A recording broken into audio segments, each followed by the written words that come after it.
ሰላም ሰላም የናቹራል ቢዩቲ ተከታታዮች እንደምን አላችሁ?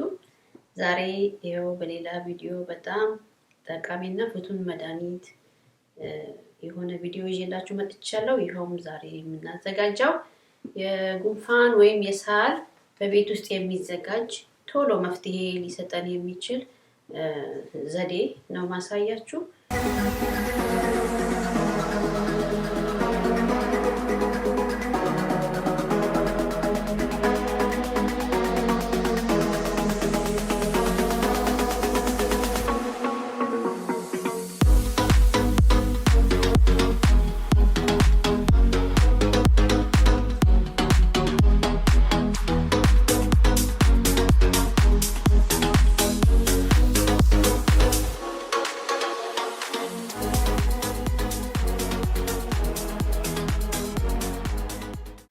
እንግዲህ ይሄንን የጉንፋን መድኃኒት ለማዘጋጀት ያዘጋጀኋቸው ነገሮች አሉ። እነሱን እገልጽላችኋለሁ። እንግዲህ ይሄንን ለማዘጋጀት ይሄው እዚህ ጋር ካሞን አለኝ፣ cumin፣ እዚህ ጋር fennel seed አለኝ፣ ቆንጆ በርበሬ እጠቀማለሁ፣ black pepper፣ coriandar የድንብላል ፍሬ፣ turmeric የእርድ ሩቱ ማለት ነው፣ ዋናው ስሩ ሩቱን እጠቀማለሁ፣ ጅንጀር ዝንጅብል ደረቅ ዝንጅብል እጠቀማለሁ፣ cinammon አለኝ፣ cinammon እጠቀማለሁ፣ ይሄው cardamom ይባላል፣ cardamom አለኝ እና clove ቅርንፉድ፣ ማርና ሎሚ በመጠቀም በጣም ፍቱን የሆነ የጉንፋን መድኃኒት ደረቅ ሳልም ሆነ እርጥብ ሳል ለሚያስቸግረው ያው ሳምባዬ ላይ በጣም ያቃጥለኛል ለሚል ሰው አፍንጫዬ ተደፈነ መተንፈስ አቃተኝ ለሚል ሁሉ በጣም ፍቱን የሆኑ መድኃኒቶች ናቸው። እነዚህ አንድ ላይ ቀላቅዬ ሰርቼ ያሳያችኋለሁ። እንግዲህ እነዚህ ነገሮች ምንድነው በውስጣቸው ያለው፣ እንዴት ነው የሚጠቅሙን፣ ይሄ ጉንፋኑን ኢንፍላሜሽኑን የሚያቃጥለንን ነገር እንዴት ነው የሚያጠፉልን ስንል እነዚህ እንግዲህ ሪሰርች አድርጌ እንዳየሁት ከሆነ ሁሉም ኦልሞስት ኮመን የሆነ ጥቅም አላቸው ማለት ነው። ያ ማለት anti-inflammatory ይሄ የሚያቃጥልን ነገር ኢንፌክሽን ያስወግዳሉ። እንደገና ደግሞ እንትን አላቸው ማለት ነው በውስጣቸው። ሌላው ደግሞ ኮመን የሆነ ፕሮፐርቲያቸው ምንድነው? antibacterial ባክቴሪያ ይከላከላል፣ antiviral ያው ቫይረስ ይከላከላል። ያው በአጠቃላይ እንግዲህ ኢንፌክሽኑን ከደረታችን ላይ ከሳምባችን ላይ በቶሎ ያነሳልናል፣ ጉንፋኑንም ይቀንስልናል ማለት ነው። ያው በጣም ፍቱን የሆነ መድኃኒት ነው ዛሬ ይዤላችሁ የመጣሁት። እንግዲህ አሰራሩን እየሰራሁ አሳያችኋለሁ። ተከታተሉኝ። አመሰግናለሁ።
ተመልካቾቼ ይሄው የጉንፋን ሻያችን እንደዚህ ሆና ወጣለች። ማሩም ተደርጓል፣ ሎሚውም ተደርጓል። በጣም ይጠቅማችኋል። እየሰራችሁ ተጠቀሙ። ይሄ በጣም ፍቱን መድኃኒት ነው። ተጠቀሙ። እንግዲህ ላይክ፣ ሼር፣ ሰብስክራይብ ማድረጋችሁን አትርሱ። እንደገና ደግሞ በኮሜንት ምን ያህል ጠቅሟችኋል ንገሩኝ። በተረፈ እንግዲህ ሌላ ቪዲዮም እንደዚሁ በናቹራል በሆኑ ነገሮች የሚዘጋጁትን ይዤላችሁ እንድመጣ ንገሩኝ። ለዛሬ ያለኝ ይሄ ነው። በጣም አመሰግናለሁ። ሰላም ሁኑ።